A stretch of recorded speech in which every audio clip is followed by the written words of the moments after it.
Hi! Hello! నమస్తే. Welcome back to my channel. నేను మీ సుజి అండి. అందరూ ఎలా ఉన్నారు? నేనైతే చాలా అంటే చాలా బాగున్నాను. మీరందరూ కూడా ఎలా ఉన్నారని చెప్పేసి నాకు కామెంట్ సెక్షన్‌లో కామెంట్ చేయండి. ఈరోజు వీడియో ఏంటంటే పప్పుచారు. పప్పుచారుకి ఇంత బిల్డప్ ఇస్తున్నావు ఏందమ్మా అని చెప్పేసి మీరు అనుకోవచ్చేమో. అన్ని కూరగాయలు ఉన్నప్పుడు పప్పుచారు చేయడం వేరు. ఏం కూరగాయలు లేనప్పుడు పప్పుచారు చేయడం వేరనమాట. సో, అది మీకు ఈరోజు నేను చూపిస్తాను. ఏంటమ్మా ఇంట్లో కూరగాయలు కూడా లేవని చెప్పేసి మీరు అనుకోవచ్చు. యాక్చువల్‌గా నిన్న సండే ఈవినింగ్ మాకు ఇక్కడ కూరగాయల మార్కెట్ ఉంటది. సో, మా హస్బెండ్‌ని ఇలా కూరగాయలు తీసుకురమ్మని చెప్తే, నేను బయటున్నాను, మా ఫ్రెండ్స్‌తో ఉన్నానని చెప్పేసని చెప్పారనమాట. సర్లే పోనీలే పాపం బిడ్డ వారంలో 5 రోజులు కష్టపడతాడు కదా! సరే ఈ 2 రోజులు వదిలేద్దాంలే అని చెప్పేసి ఊరుకున్నా అనమాట. సరే మండే మార్నింగ్ అన్నా తీసుకొస్తారేమో అని చెప్పి చూస్తే, ఇంక మండే మార్నింగ్ ఈయనకి ఆఫీస్ స్టార్ట్ అయిపోయింది. బిజీ అయిపోయారు. సరే ఏం చేయాలబ్బా అని చెప్పేసి ఆలోచిస్తున్న టైంలో నాకు పప్పుచారు గుర్తొచ్చింది. సరే సొల్లెక్కువైపోయింది గదా! మ్యాటర్‌లోకైతే వద్దాం. ముందుగా పప్పుచారు చేయడానికి కావాల్సింది కందిపప్పు కదా! సో, ఆ కందిపప్పు అయితే నేను ఒక 5, 6 గుప్పిలైతే తీసుకున్నానండి. సో, 5, 6 గుప్పిలైతే తీసుకొని నేను చక్కగా ఒక 2, 3 టైమ్స్ వాష్ చేసి ఒక 15 మినిట్స్ అన్నా నేను నానబెట్టాను. కంపల్సరీ కందిపప్పు అనేది ఒక 15 మినిట్స్ అన్నా మీరు నానబెట్టాలి. లేకపోతే పప్పు సరిగ్గా ఉడకదు. డైజెషన్ ప్రాబ్లమ్స్ అవుతాయి.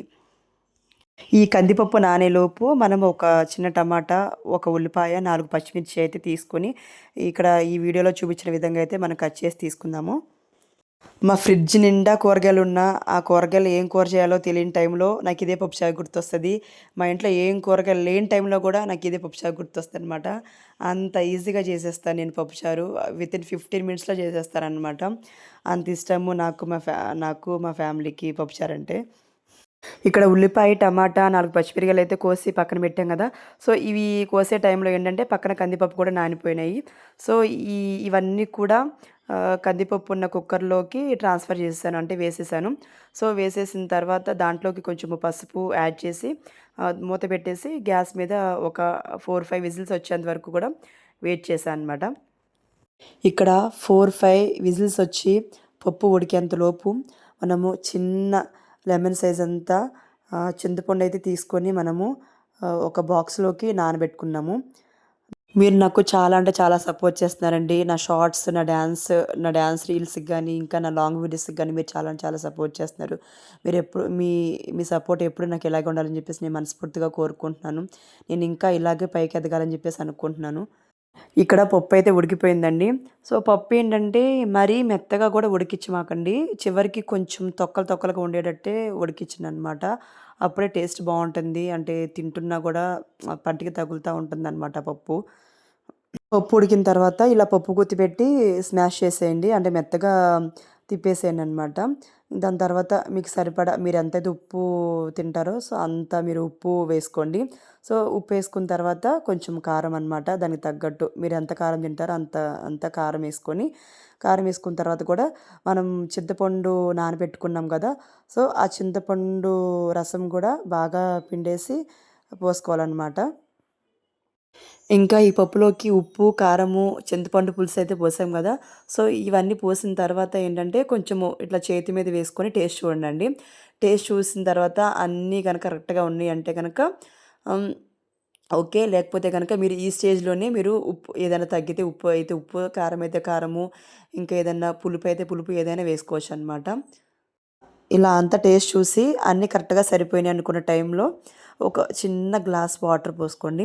మరీ, మరీ ఎక్కువ వాటర్ కూడా పోసుకోవద్దు. ఎందుకంటే పప్పుచారు పలచగా అయిపోతది. పప్పుచారు పలచగా ఉంటే బాగోదనమాట. సో, కొంచెం తిక్కుగానే ఉంటే బావుంటుంది.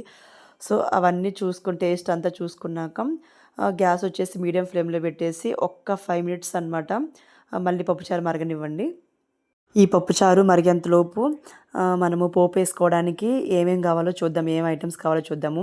అవేంటంటే ఆవాలు, జీలకర్ర, 2 ఎండుమిర్చి అండ్ 4 వెల్లుల్లిపాయలు అండ్ 2 రెబ్బలు కరివేపాకనమాట.